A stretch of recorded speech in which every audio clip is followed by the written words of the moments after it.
हाय friend, इमागी चखुमना मयामबु वेलकम तौजरी खुरुमजरी। आई ngasi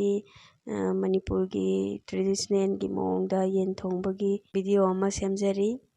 अइना हौजी मयान हाइबदी मरोय मपांग सेमना थमजरे।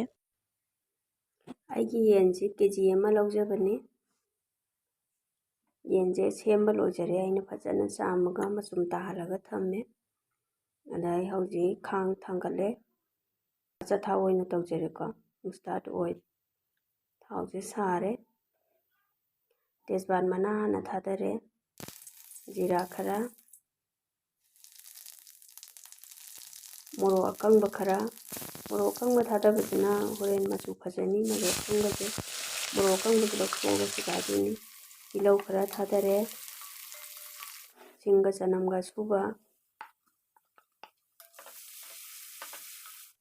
चेक मरोय को अवा फदिगोम अइजे याम मरांग काई लैजद्रे आई खितंग थाजबनी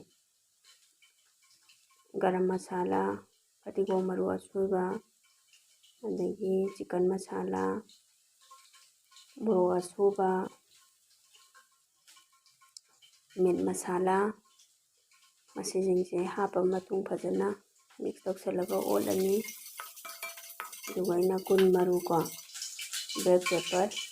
पेपर से खितंग हापजरे मसिना मनमनि नुंसियले हावे हेलले हौजी येन थादरजी चिकन से थादरे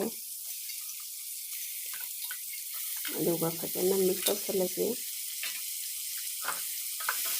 कोई येनगुम्बा थोंग मतमदा मरोय मपांगजे काहनबिगनु लेमन ग्रास मनानी सिजे आइना उसेक मरोयदो मरांग कायदबनिना आइना लेमन ग्रास तो हापजबनी चंपरा खितंग सुमजले चंपरा सुमजनबसिना मसा तासली येनगी मखुम गातंग खुम्मे 30 सेकेंड मुक खुम्मा मतुंगदा लौथोकजरे मोरो असुबा ngसाइगी तावगिबदो अदु हापजरे अदु सिना कोई मणिपुर की उमरो अकंगबदुने थुम खरा हापकनी थुमजे नमनबा हापा नते ngौबदा मसादा चंगननबा हापजबनी फजना मिक्स तौसलगा ngahak मखुम खुम्मगा थमजी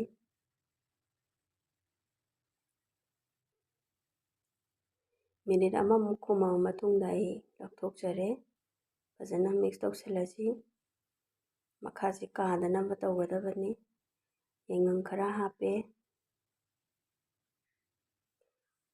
मोरो असुबा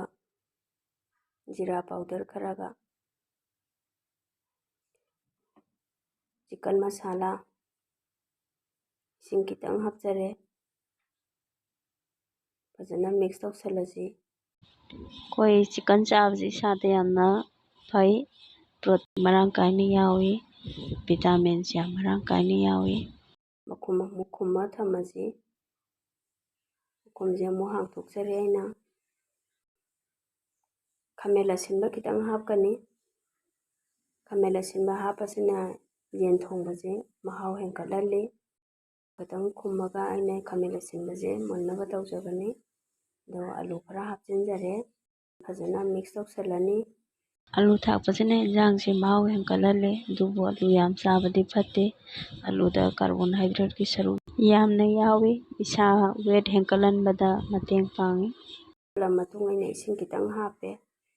कासंदनबगी ngौबा मतमदा कादनबगी मुखुम्मा थमसी अमु हांगथोकजरे मिनिट 4 मुक खुम्मा कांदनीको कोइना फजना ओला मतुंगदा अमु मखुमजे खुम्मनी अमु आइना मिनिट 5 मुक सौरा मतुंगदा हांगथोकजरे अमु फजना ओलजी मरक मरकता मिनिट 5-10 मुक लेरगा हांगतोगा ओद्रगदी मनिंगजे कासलकनी मखुम अमु खुम्मसी मिनिट 5 मुक लेरा अमु हांगथोकजरे फजना ओलसी कोई खरा कुइना ngौबसिनाने येनजे मसा तासलगा हावबा हेलली कोई येन थोंग मतमदा खरा कुइना ngौद्रगदी येन थोंगबा हावबा वाली आई हौजिक मही हापजरे ꯑꯂꯨ ꯃꯨꯜꯂꯦ꯫ ꯑꯂꯨ ꯃꯨꯜꯂꯕꯅꯤꯅ ꯌꯥꯝ ꯀꯨꯏꯅ ꯁꯧꯗ꯭ꯔꯁꯨ ꯌꯥꯔꯅꯤ꯫ ꯑꯂꯨ ꯃꯨꯜꯂꯛꯏꯕꯁꯦ ꯑꯩꯁꯦ 40 ꯃꯤꯅꯠ ꯃꯨꯛꯇꯤ ꯁꯨꯔꯕꯅꯤ ꯑꯩꯅ ꯌꯦꯟꯁꯦ ꯊꯣꯡꯖꯔꯤꯕꯁꯦ꯫ ꯑꯗ ꯑꯩ ꯍꯧꯖꯤꯛ ꯊꯨꯝ ꯊꯥꯛꯆꯔꯦ꯫ ꯏꯟꯁꯥꯡꯁꯤ ꯂꯣꯏꯁꯤꯜꯂꯛꯑꯦ꯫ ꯐꯖꯅ ꯃꯤꯛꯁ ꯇꯧꯁꯤꯟꯖꯔꯦ꯫ ꯐꯖꯅ ꯁꯧꯒꯠꯂꯛꯑꯦ ꯏꯟꯁꯥꯡꯁꯦ꯫ ꯐꯗꯤꯒꯣꯝ ꯊꯥꯛꯆꯜꯂꯦ꯫ ꯁꯕꯁꯀ꯭ꯔꯥꯏꯕ ꯇꯧꯕꯤꯌꯨ ꯑꯩꯒꯤ ꯆꯦꯅꯦꯜꯁꯦ, ꯂꯥꯏꯛ ꯇꯧꯕꯤꯌꯨ, ꯕꯦꯜ ꯑꯥꯏꯀꯟꯗꯨꯒ ꯇꯧꯕꯤꯔꯝꯃꯨ ꯃꯊꯪꯒꯤ ꯚꯤꯗꯤꯑꯣ ꯅꯨꯡꯉꯥꯏꯔꯕ ꯂꯥꯛꯄꯗ ꯑꯗꯣꯝꯗ ꯊꯨꯅ ꯐꯪꯅꯕ꯫ ꯑꯗꯨꯒ ꯀꯣꯃꯦꯟ ꯄꯤꯕꯤꯔꯛꯎ, ꯐꯤꯗꯕꯦꯛ ꯄꯤꯕꯤꯕ ꯀꯥꯎꯕꯤꯒꯅꯨ꯫ ꯑꯗꯣꯝꯅ ꯑꯩꯒꯤ ꯚꯤꯗꯤꯑꯣꯁꯤ ꯌꯦꯡꯕꯤꯕꯒꯤꯗꯃꯛꯇ ꯊꯦꯡꯛ ꯌꯨ, ꯊꯥꯒꯠꯆꯔꯤ꯫